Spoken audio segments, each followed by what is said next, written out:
Hello everyone, I am Kusum and welcome to Faculty Channel. Well, we have already done 2 videos in this of 100 MCQs on teaching aptitude, जिसमें हमने 60 questions already कर लिए हैं, 30 questions in one video and 30 in another. And now last 40 questions are left, which I'll be doing, completing this video here with 100 questions now. So let's start with the video.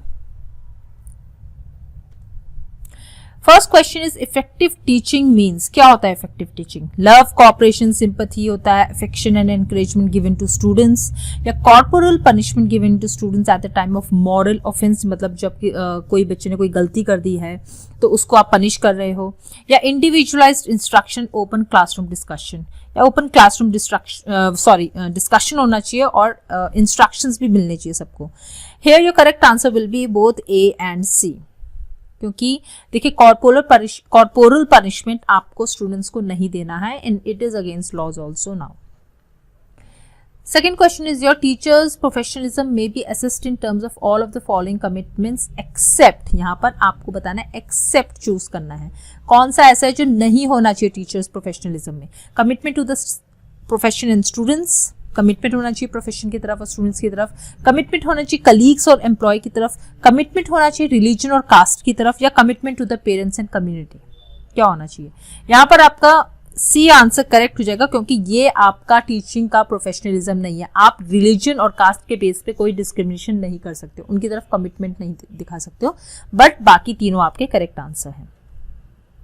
Next question is, if you come across to teach a blind student along with the normal students, what type of behavior you are expected to exhibit? अगर आपके साथ कोई ऐसा बच्चा है जिसे दिखाई नहीं देता है और ऐसा बच्चा और जो कि आप नॉर्मल स्टूडेंट्स के साथ उसको पढ़ा रहे हैं, तो आपको किस टाइप का बिहेवियर रखना चाहिए? उसको ध्यान रखना चाहिए और उसकी तरफ सिंपैथी दिखानी चाहिए, या फिर उसकी तरफ कोई एक्स्ट्रा अटेंशन ही नहीं देनी चाहिए, क्योंकि आपके पास ज़्यादातर जो स्टूडेंट्स हैं वो मेजॉरिटी स्टूडेंट्स जो नॉर्मल हैं, लेकिन तो उनकी स्टडी सफ़र होंगी, या आपको उसके लिए एक फ्रंट में एक सीट अरेंज कर देनी चाहिए और अपना जो टीचिंग स्पेस है उसको अकॉर्डिंग रखना चाहिए उसी के, so that other students also not suffer और उसकी भी पढ़ाई होती रहे, या फिर none of the above.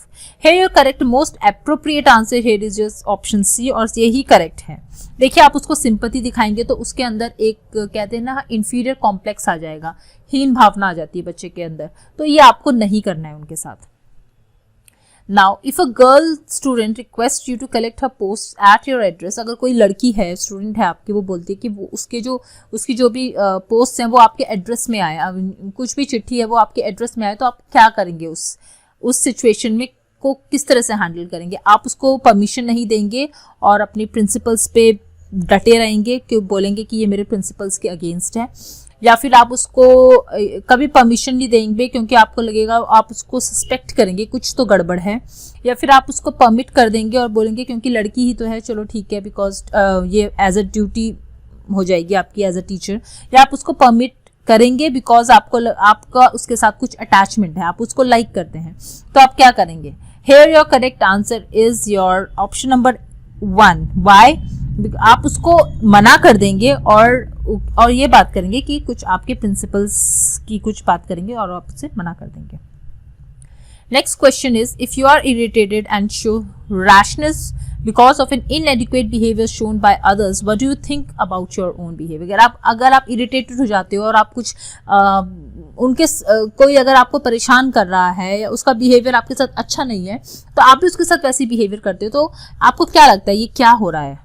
It is justified, या आप जस्टिफाई कर रहे हो क्योंकि उनका बिहेवियर जैसा है तो आप उनके साथ भी वैसे ही बिहेव करोगे, या आप या आपको लगेगा कि आपका बिहेवियर अच्छा नहीं है क्योंकि जो वो आपसे बड़े हैं और आपको उनके साथ इस तरह बिहेव नहीं करना चाहिए, या फिर आपको ऐसा लगेगा आपका बिहेवियर जो है वो गलत हो रहा है, कुछ मैल एडजस्टमेंट है, तो आप ट्राई करेंगे, कंट्रोल करेंगे अपने बिहेवियर को, so that so you try to control yourself when you are maltreated, मतलब आपके साथ कोई गलत तरह से बिहेव कर रहा है तो अपने आप को कंट्रोल करने की कोशिश करेंगे, या none of these. क्या होगा इसका आंसर? इसका आंसर आपका सी हो जाएगा कि आप अपने आप को कंट्रोल करेंगे. Now, what are the characteristics of continuous and comprehensive evaluation? क्या characteristics हैं continuous and comprehensive evaluation के? ये increase कर देता है workload students में, और क्योंकि इसमें बार बार exams होते हैं. No, ये this is absolutely wrong, ये गलत हो जाएगा आपका, ठीक है. Then it replaces marks with grade. हाँ ठीक है, ये correct है, marks को grade से replace कर सकता है. It evaluates every aspect of the student. बिल्कुल ये भी correct है, वो हर एक aspect को students के उसको evaluate करता है. और it reduces examination phobia. Yes, this is also correct, क्योंकि बार बार टेस्ट होते हैं तो एग्जामिनेशन फोबिया नहीं रहता है बच्चों के अंदर. Hence your correct answer will be B C D. Let's see where it is here. Option number 4, B C D will be your correct answer. As a teacher select the best option to ensure your effective presence in the classroom. अगर आप एक teacher हो तो आपको अपना classroom में effectiveness दिखाना है, तो आप क्या करोगे, क्या बेस्ट ऑप्शन होगा? यूज ऑफ पीयर कमांड, आप उन्हें कमांड करते रहोगे. एग्रेसिव स्टेटमेंट्स दोगे, गुस्से वाले statements. Adoption of well established posture, अच्छा सा पोस्चर आपका होना चाहिए स्कूल क्लास के अंदर. या अथॉरिटेरियन बिहेव करोगे, कैसे अथॉरिटी दिखाओगे अपनी. Here your correct answer will be C option, कि आपका एक वेल एस्टैब्लिश्ड पोस्चर होना चाहिए in the class. Okay. Which set of learners characteristic may be considered helpful in designing effective teaching learning behavior? क्या characteristics होने चाहिए कि आप एक अच्छा से इफेक्टिव टीचिंग लर्निंग सिस्टम बना सको वहां पर? Prior experience of learner in respect of the subject. अगर लर्नर का क्या पहले से एक्सपीरियंस है लर्निंग में उसी सब्जेक्ट से related, yes this is correct, ये होना चाहिए. Interpersonal relationship of learners family friends, no, इसकी कोई जरूरत ही नहीं है. हम क्या करेंगे इंटरपर्सनल रिलेशनशिप का, फैमिली के फ्रेंड्स के साथ क्या बच्चे का रिलेशन, हमें कोई मतलब नहीं है उससे.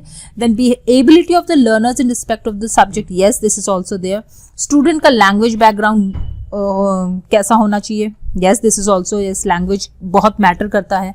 फिर इंटरेस्ट क्या है स्टूडेंट का प्रेस्क्राइब ड्रेस कोड से, इससे कोई मतलब नहीं है, टीचिंग लर्निंग सिस्टम में कोई इफेक्ट नहीं होगा इसका. और motivational orientation of the student कितने मोटिवेशनल ओरिएंटेड हैं, इसका भी इफेक्ट पड़ता है टीचिंग लर्निंग सिस्टम में. Hence our correct answer is 1, 3, 4 and 6. 1, let's see where it is, ठीक है, 1, 3, 4 and 6.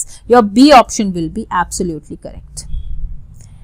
Next question is the main objectives of student evaluation of teachers are. क्या objectives होने चाहिए जब टीचर स्टूडेंट्स को evaluate करते हैं, उसके क्या objectives होने चाहिए? To gather information about students weakness, क्या उसको स्टूडेंट्स की weakness के लिए वो पता करने के लिए evaluate कर रहा है? No, absolutely no, ये नहीं होगा.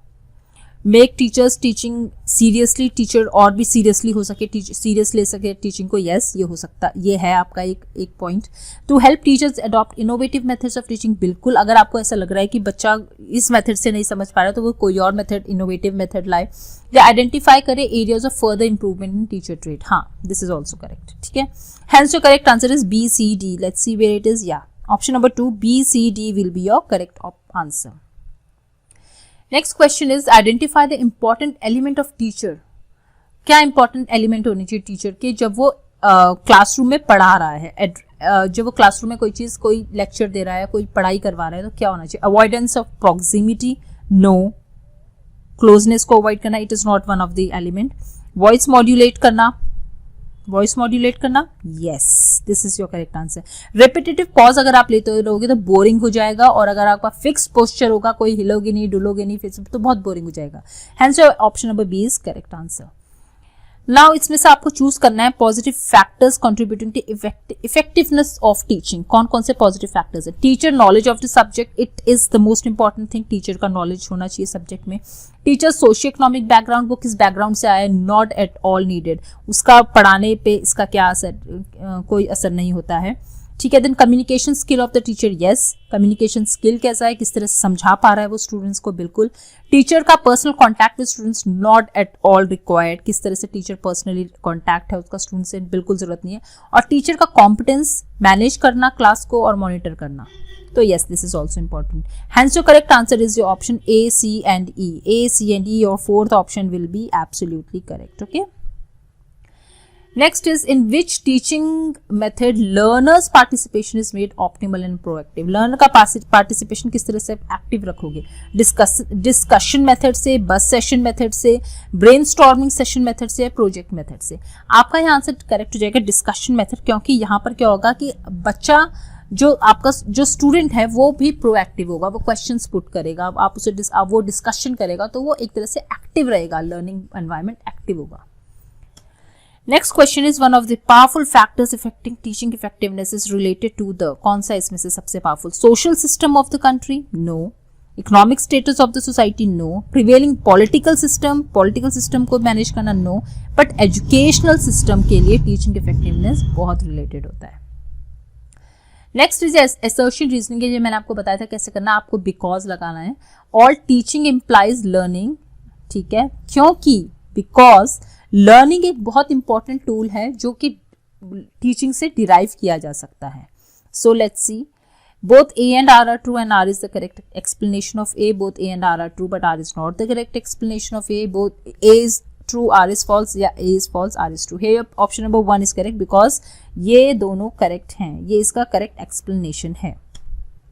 Next, समेटिव टेस्ट के बेसिस पे टीचर जो है वो इंटरप्रेट कैसे करेगा अपने स्टूडेंट्स को, परफॉर्मेंस किस बेसिस पे, performance in terms of the wellness, style, evident in behaviour, ये किस इनमें से किस टेस्टिंग के कैरेक्टरिस्टिक्स हैं? फॉर्मेटिव टेस्टिंग के नहीं, क्योंकि फॉर्मेटिव टेस्टिंग जो होता है वो बीच बीच में लिया जाता है, समेटिव टेस्ट एक साथ लिया जाता है, जैसे हाफ ईयरलीज, फाइनल्स, ये आपके समेटिव टेस्ट होते हैं. Continuous and comprehensive test, no, this is also not there because ये फॉर्मेटिव टेस्टिंग का ही एक तरह से सिनोनिम हो गया. नॉर्म रेफरेंस टेस्टिंग, नो, ये भी नहीं, क्योंकि ये तब होता है जब आप किसी एक पर्टिकुलर पूरी क्लास के साथ एक स्टूडेंट को का इवैल्यूएशन कर रहे हो. Criterion reference test will be a correct answer. क्यों? क्योंकि क्राइटेरियन रेफरेंस टेस्ट के ये सारे कैरेक्टरिस्टिक्स हैं, ये सारे फीचर्स उसी के हैं जिसमें आपको स्टूडेंट का अपना खुद का बिहेवियर देखा जाता है. ओके, नेक्स्ट है question, individual learns from his own mistakes. ये किसका स्टेटमेंट है? इंडिविजुअल जो एक इंसान होता है वो अपनी खुद की मिस्टेक से ही सीखता है. ये किसका एग्जाम्पल है, किस लर्निंग थ्योरी का? इंस्ट्रूमेंटल कंडीशनिंग का, या इनसाइट लर्निंग थ्योरी का, या ट्रायल एंड एरर, या फिर क्लासिकल कंडीशनिंग? इसका करेक्ट आंसर है option number C, trial and error आपका करेक्ट आंसर है. What should be the role of teacher in meeting the individual differences? क्या रोल होना चाहिए टीचर का जब वो इंडिविजुअल डिफरेंसेस को देख रहा है, किस तरह से वो मैनेज करेगा? Try to know the abilities, interest and aptitude of individual, very very important. वो इससे क्या होगा कि एप्टीट्यूड पता करेगा, इंटरेस्ट पता करेगा एक किसी का कैसा है. या ट्राई करेगा to adjust the curriculum as per the needs of the individual. Yes, this is also there. तो hence your correct answer is option number A and B both. Next is teacher should present information to the students clearly and in interesting way and relate this new information to the students. मतलब अगर teacher कोई नई information दे रहा है उसको और interesting बनाता है तो उसको किस से रिलेट करना चाहिए, उसको किस चीज़ से उसे रिलेट करना चाहिए स्टूडेंट्स के साथ? बोलना चाहिए आई डोंट नो, आपको पता ही नहीं है, या फिर ऑलरेडी जो उनको ऑलरेडी पता है, या फिर जो विलिंग टू नो जो वो जानना चाहते हैं, या जो नॉन विलिंग टू जो नहीं जानना चाहते हैं. Here your correct answer will be already know. Student को जो चीज ऑलरेडी पता है वो उस चीज से नई जो चीज सिखा रहा है उसको रिलेट करेगा तो स्टूडेंट उसको और अच्छे से समझ पाएगा. Next is which of the following statements is not true? कौन सा स्टेटमेंट इसमें ट्रू नहीं है? Growth is a biological process. Growth biological process है. यस, बायोलॉजिकल प्रोसेस, हम बढ़ते हैं, हमारी बॉडी बायोलॉजिकल है वो. Development is a quantitative process. क्या ये क्वांटिटेटिव प्रोसेस है? Let's see. Education goal oriented process है. Yes, it is also correct. Learning is a process of behavioural changes. Yes, learning से हम बिहेवियर चेंज कर सकते हैं. बट हेयर डेवलपमेंट एक क्वांटिटेटिव नहीं बट क्वालिटेटिव प्रोसेस है. ग्रोथ आपका बायोलॉजिकल है और डेवलपमेंट आपका क्वालिटेटिव प्रोसेस है. डेवलपमेंट को आप गिन नहीं सकते हो, आप वो एक क्वालिटी होती है, डेवलप हो रहा है, क्वालिटेटिव प्रोसेस हो जाएगा. According to John Dewey, school is a dash institution and education is a dash process. Social इसमें आएगा, सोशल फिलोसफिकल आएगा, फिलोसफिकल आएगा, या एनवायरमेंटल एंड साइकोलॉजिकल आएगा. Here your correct answer is A, social. According to John Dewey, school is a social institution and education is a social process. Next is special education is related to, क्या किससे related होता है special education? Educational for talented students, जो बहुत talented students उनको educate करना, education programmes for disabled, जो बच्चे डिसेबल्ड हैं जो उनको आप उनके लिए प्रोग्राम्स लाना, या ट्रेनिंग प्रोग्राम्स फॉर टीचर्स के लिए, या रिटार्टेड जो लोग होते हैं उनके लिए training program. Here your correct answer is option number B. जो डिसेबल्ड होते हैं बच्चे उनको किस तरह से प्रोग्राम उनके लिए एजुकेशन प्रोग्राम लाना स्पेशल एजुकेशन से रिलेटेड होता है। Next question is which of the following statement is not true in case of multiple choice question। multiple choice questions आपको पता है जैसे ये हैं, तो इनमें से कौन सा ट्रू नहीं है। Even an inexperienced teacher can prepare the questions easily। जिसको एक्सपीरियंस ही नहीं किसी टीचर को, वो भी बहुत इजीली बना सकता है इन क्वेश्चंस को, ये हो जाएगा आपका। या फिर all choice appear to be possible, सारे के सारे चॉइसेस ऐसे लगते हैं नहीं ये भी सही है, ये भी सही है, ये भी सही है, ये भी सही है, सारे सही लगने ऐसे होता है। या error free and quick evaluation is possible by computer, बिना किसी एरर के जल्दी से इवैल्यूएशन हो सकता है कंप्यूटर से। या फिर only one of the choices is the correct answer, सिर्फ एक ही चॉइस में से करेक्ट होता है। You all know everything about multiple choice questions. यहाँ आपका करेक्ट आंसर ए हो जाएगा कि इनएक्सपीरियंस टीचर भी बना सकते हैं, not possible. Multiple choice questions वो ही बना सकता है जिससे टीचिंग का एक्सपीरियंस है, उस सब्जेक्ट का एक्सपीरियंस है, वही तो चॉइसेस दे सकेगा आंसर्स में, right. Next question is dynamic approaches to teaching means. Dynamic approach क्या है टीचिंग में? Teaching should be forceful and effective, teaching को फोर्सफुल भी होना चाहिए, इफेक्टिव भी होना चाहिए। Teacher should be energetic and dynamic, teachers को एनर्जेटिक और डायनेमिक होना चाहिए। ये टॉपिक्स जो है करिकुलम में जो सिलेबस में वो स्टैटिक नहीं होने चाहिए, डायनेमिक होना चाहिए। या फिर स्टूडेंट को रिक्वायर करना चाहिए कि वो एक्टिविटीज के थ्रू लर्न करे। What will be the correct answer here? The answer will be teachers को एनर्जेटिक और डायनेमिक होना पड़ेगा, तभी तो टीचिंग अप्रोच जो है वो डायनेमिक अप्रोच कहलाएगी, राइट। इनमें से कौन सा प्रोजेक्टेड एड नहीं है? आपको पता है प्रोजेक्टेड एड क्या होते हैं, right. Overhead projected, yes it is. Blackboard, epidiascope, it is also kind of overhead projected aid, और स्लाइड प्रोजेक्टेड भी होता है। Hence your correct answer here is blackboard. Blackboard जो है वो प्रोजेक्टेड एड नहीं है, right, it is not a projected aid. Next question is for a teacher which of the following methods would be correct for writing on the black board. कौन सा correct method है black board में लिखने के लिए? Writing fast and as clearly as possible, बहुत जल्दी जल्दी लिखना और जितना पॉसिबल हो सकते हो क्लियर लिखना। या फिर मैटर को पहले जो भी आप पढ़ा रहे हो उसको लिख दो और फिर उसके बाद क्वेश्चंस, उसके बाद स्टूडेंट्स के लिए उसको रीड करो, क्वेश्चंस पुट करो उनके आगे, या क्वेश्चंस स्टूडेंट से क्वेश्चन पूछो और फिर उसके then writing the answer as stated by them, तब उसके आंसर्स बोर्ड में लिखो जो बच्चे बता रहे हैं आंसर्स। या फिर writing the important points as clearly as possible, सारे इंपॉर्टेंट पॉइंट्स जो भी हैं आपके उनको बहुत क्लियरली आप वहां पर ब्लैक बोर्ड में लिखें। सो ये correct answer will B this, क्योंकि ब्लैक बोर्ड में आप पूरी खिचड़ी तरह से बहुत सारा नहीं लिख सकते हो, आप इंपॉर्टेंट पॉइंट्स लिखो तो बच्चे उसको देखें और उनको वो चीज याद हो जाए। Next question is which of the following is not a characteristic of a good achievement test. अच्छा अचीवमेंट टेस्ट के कौन सा कैरेक्टरिस्टिक नहीं है? रिलायबिलिटी यस होनी चाहिए, ऑब्जेक्टिविटी यस होनी चाहिए, एम्बिग्विटी मतलब क्लियर, जो अनक्लियर होती है चीजें ये नहीं होनी चाहिए, हर चीज एक क्लियर वे में होनी चाहिए जब आप कोई अचीवमेंट टेस्ट लेते हो, और वैलिडिटी भी आपकी होनी चाहिए।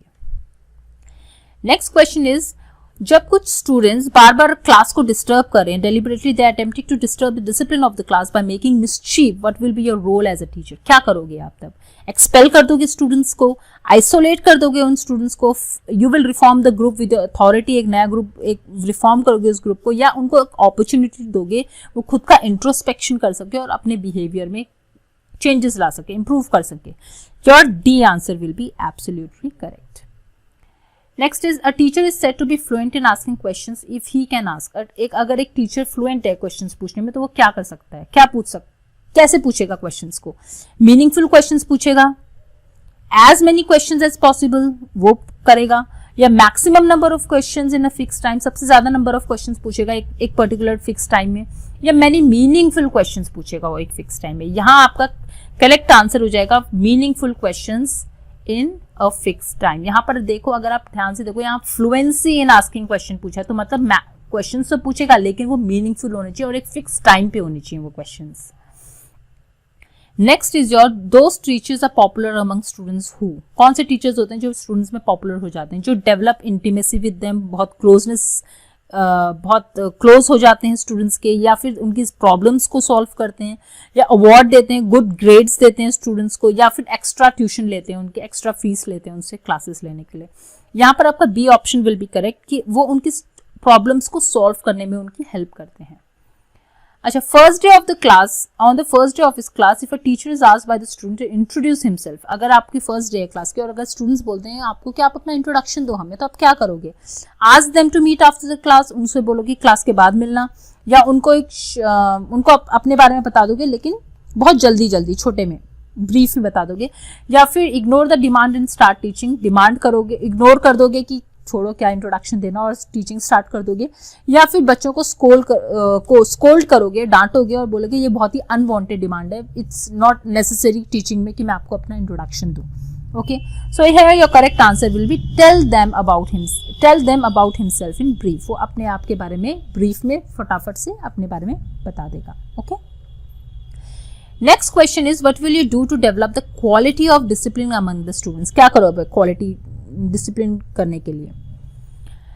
उनको रिस्पॉन्सिबिलिटीज दोगे, या उनको रूल्स ऑफ कंडक्ट बताओगे, उनके रूल्स ओबे करने के लिए बताओगे, या उनको बैनिश कर दोगे, उनको डांटोगे, धुतकारोगे, या लाइक दिस। तो अगर आपको क्वालिटी डिसिप्लिन मेंटेन करनी है डिसिप्लिन की, तो आप उनको रिस्पॉन्सिबिलिटीज दोगे। देखा होगा आपने कि टीचर्स जो होते हैं, जो सबसे नॉटी बच्चे होते हैं, उनको रिस्पॉन्सिबिलिटी दे देती है तो वो थोड़ा ठीक हो जाते हैं, उनके अंदर रिस्पॉन्सिबिलिटी आ जाती है। Next question is what would you do to inculcate the feeling of cooperation in students, आप क्या करोगे बच्चे आपस में कोऑपरेट करें एक दूसरे के साथ।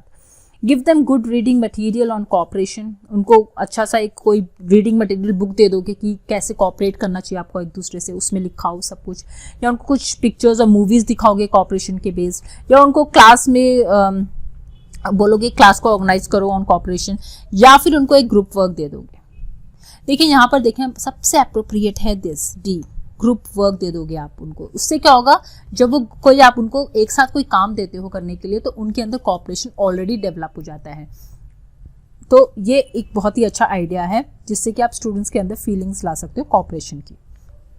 Next question is you are authorise to grade the student in the practical, आपको बच्चों को प्रैक्टिकल में ग्रेड्स देने, तो आप किस बेसिस पे दोगे? Encourage them to come to you for private learning, आप उनको बोलोगे आप मेरे पास आओ, मैं आपको प्राइवेट में समझाऊंगा इन चीज़ों को। या उनको grade the students only on the basis of the performance without being partial, आप उनको उनके परफॉर्मेंस के बेसिस पे जज करोगे, उनके परफॉर्मेंस के बेसिस पे उनको ग्रेड्स दोगे और कोई पार्शियलिटी नहीं दिखाओगे। या स्टूडेंट्स को उस बेसिस पे करोगे कि वो सपोर्ट स्टाफ के साथ किस तरह बिहेव करते हैं, या नन ऑफ द अबव। देखिए एक टीचर को बहुत ही अनबायस्ड होना चाहिए, को पार्शियल नहीं होना चाहिए, तो यहाँ आपका बी ग्रेड, जो बी ऑप्शन है वो करेक्ट हो जाएगा। Dash is the right attitude of a teacher towards students, right attitude क्या है टीचर का टूवर्ड्स स्टूडेंट्स? सुप्रीमेसी दिखाएगा कि मैं बहुत बड़ा हूँ, मैं तुमसे, मुझे ये आता है ये वो आता है, या उनकी तरफ सिंपैथेटिक हो, सिंपैथी दिखाएगी, अरे कोई बात नहीं, मतलब कुछ भी हो जाए।